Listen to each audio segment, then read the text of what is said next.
Halo, jumpa lagi di channel saya Spiritual Om Wira. Video sekarang kelanjutan dari video sebelumnya. Video sebelumnya itu kan kita membahas kenali dirimu. Itu langkah dasar untuk melangkah ke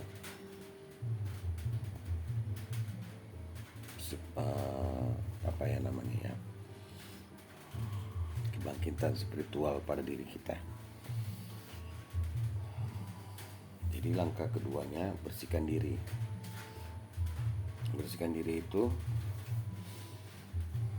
satu, biasanya kalau orang-orang nih, maaf ya, yang laki-laki yang udah berumah tangga, yang bekerja, biasanya suka bohong masalah uang, masalah gaji atau pendapatan di luar gaji. Nah, atau yang bekerja wira swasta atau macam lah, suka menyembunyikan uang dari pantauan istri. Ya itu saya nggak bisa memaksa, harus dikasih tahu, cuman jangan sampai kita lupa kalau memang tujuan kita cari nafkah itu untuk istri, anak, atau memenuhi kebutuhan rumah tangga, terus kita sembunyikan, jadi berarti kita kan udah selingkuh, sudah berbohong, ya, sudah tidak sesuai dengan untuk apa kita mencari nafkah. Jadi paling pertama itu, paling susah itu membersihkan diri. Bukan membersihkan diri yang maksudnya mandi bersih-bersih, mandi tobat, mandi bersih, mandi ini, mandi itu, bukan. Membersihkan diri itu ya bersihkanlah jiwa kita dari hal-hal yang negatif. Kedua, tidak menjahati makhluk lain. Tidak menjahati makhluk lain, misalnya gini, kita berjalan di jalan, tiba-tiba ada ular melintas, ular cukup melintas gitu kan. Tapi ular itu bukan mau nyamperin kita, bukan mau nyerang kita, cuman melintas saja. Udah, kita stop aja, biarkan aja dia lewat dulu. Terus kita ketemu kucing di jalan, lagi tidur atau apa, kan kadang ada tuh orang songong neo kucingnya disepak, kan kucing itu nggak ada salah, lagi tidur. Itu kan namanya kita menyakiti makhluk lain. Jadi seupaya mungkin cara membersihkan diri itu hilangkan sifat suka berbohong, terus hilangkan sifat untuk menyakiti makhluk lain, baik itu binatang, hewan, tumbuhan, manusia, orang, pokoknya gitulah.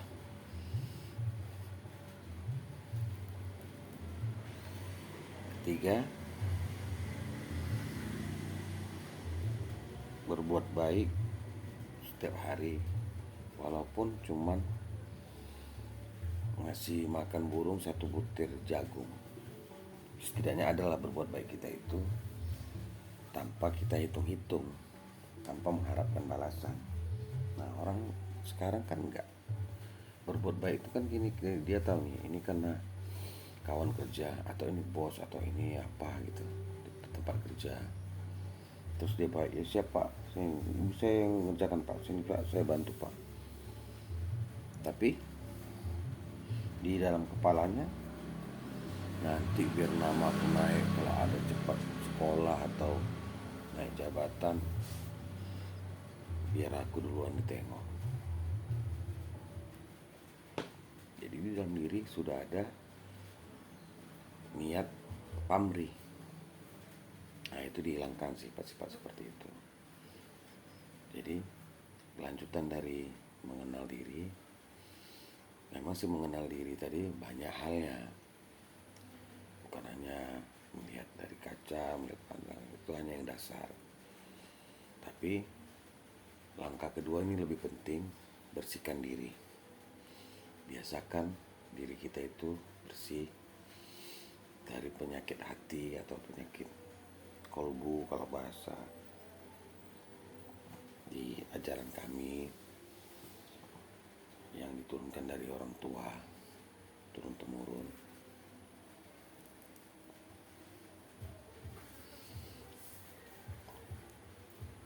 Bersihkan hati. Jadi sebenarnya jiwa kita ini,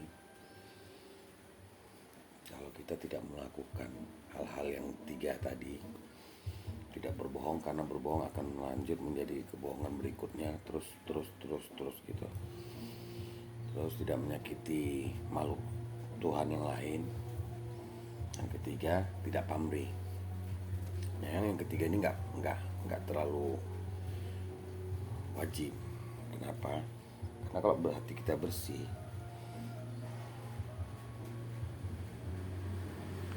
itu energi alam semesta akan mendekat sama kita, akan cepat merespon dan mendukung kita, walaupun caranya dari hal yang tidak disangka-sangka. Banyak contohnya, misalnya gini,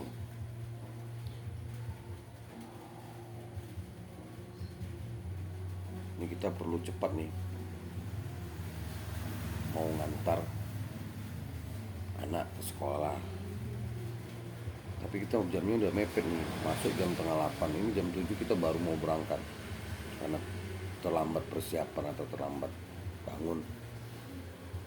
Jadi karena setiap hari kita udah membersihkan diri, kita udah, ya kita bukan bilang pamrih kalau kita mengingat-ingat perbuatan kita itu, aku udah bersihkan diri, aku udah nggak jahatin makhluk lain, itu masih pamrih. Jadi yang nomor 3 tadi itu termasuk meliputi yang 1 dan 2, itu tidak pamrih. Apapun yang kita kerjakan kita tidak boleh pamrih, cuman ikhlas saja.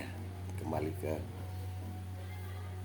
bahasa hati, itu semua kita kerjakan ikhlas. Itulah cara mencapai membersihkan diri. Jadi waktu itu kita udah mepet nih, aduh kayak mana nih anak, kayak mana nih, ya udah kita niat aja, Tuhan tolong bantuku biar rame tapi lancar. Mudah-mudahan begitu sampai ke sekolah anak 5 menit lagi lonceng, padahal jaraknya lumayan jauh, sekitar 30 km dari rumah. Jalur macet semua itu, jalur anak sekolah, banyak sekolah yang dilewati. Tapi berkat bantuan dari alam semesta, energi alam semesta, mereka begitu pas di depan, dia berada di depan kita, dia entah minggir dulu apa gitu, jadi kita langsung bisa lewat. Yang nggak bisa kita sangka-sangka, dapat juga ya 5 menit lagi ya gitu. Jadi itu salah satunya. Kalau di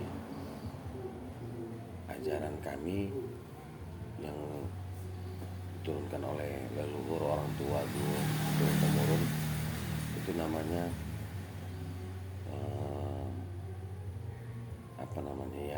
rezeki yang tak disangka-sangka. Kan rezeki itu nggak hanya uang, dalam bentuk lain juga bisa dinamakan rezeki kan. Rezeki lah lancar perjalanan kita.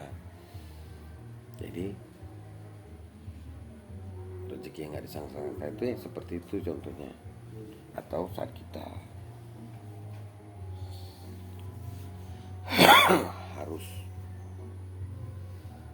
membayar uang buku atau uang apa gitu dengan menggunakan rekening BCA yang kita waktu itu nggak punya. Kita udah bingung nih, ternyata sekolahnya nggak nerima bayar langsung di sekolah, harus melalui rekening virtual akun BCA. Virtual akun itu kan harus mempunyai rekening BCA langsung, nggak bisa melalui transfer dari bank lain. Waduh, kita kira bisa gitu kan, rupanya nggak disangka-sangka jumpa kawan, udah bayar uang buku atau uang sekolah. Aduh, mulai bulan ini nggak bisa rupanya bayar langsung itu ya, mesti gitu kan. Ya udah, kawan bilang ini kawan aku ada nih teleponnya, bayar kan. Ya kita jadi transfer ke rekening, jadi yang mentransferkannya ke virtual akunnya. Kan namanya pertolongan dari alam semesta kan, diarahkan, ada orang nanti diarahkannya. Kelebihannya itulah, jadi nggak ada ruginya kalau kita membersihkan diri. Jadi inti kita itu hidup ini sebenarnya mencari ketenangan. Kalau menurut saya, versi saya, ketenangan, ketentraman, dan lain-lain, tapi yang tidak negatif. Misalnya negatif itu tadi mengganggu orang lain, menyakiti makhluk lain, kan negatif. Menurut saya, menurut teman-teman atau anda semua mungkin, ya saya nggak tahu, hanya anda yang tahu gitu, dan Tuhanmu. Nah, masalah keyakinan Tuhan juga kan berbeda-beda. Ada beberapa teman udah pernah mendapatkan penjelasan dari saya, itu Tuhan menurutmu gimana? Yang menurut keyakinan aku, iya, aku jelasin. Nah, jadi kan mereka juga punya keyakinan masing-masing. Jadi kembali ke diri. Jadi belajar spiritual menurut versi saya itu kita kembali ke diri. Kembali ke diri kita, keyakinan kita, pemahaman kita. Yang penting satu, langkahnya kenali diri. Langkah kedua membersihkan diri. Nah, yang membersihkan diri tadi, poin pertama, poin kedua, sama poin ketiga. Poin yang ketiga itu harus melingkupi semua poin yang kedua dan yang pertama, yaitu tanpa pamrih, tanpa hitung-hitung. Walaupun kita nggak mau bantu orang, males lah nih bantu dia, nggak apa-apa. Yang penting kita jangan nyakiti dia, yang penting kita jangan ngusili dia, jangan buat dirinya sakit hati sama kita gitu ya. Untuk langkah berikutnya menurut saya segitu dulu. Saya pun lagi memancing intuisi di dalam diri saya, supaya kita sama-sama belajar, sama-sama berkembang, sama-sama menjadi lebih berkembang dan lebih tahu lagi dalam berspiritual, dalam berjiwa, dalam berhubungan langsung dengan alam semesta. Ya, demikian dulu. Bagi yang belum subscribe, silahkan subscribe channel ini kalau Anda suka. Kalau nggak suka, ya sebarkan aja kepada teman-teman yang mencari atau membutuhkan pengetahuan tentang spiritual versi Om Wira. Oke, bye. Salam mulia.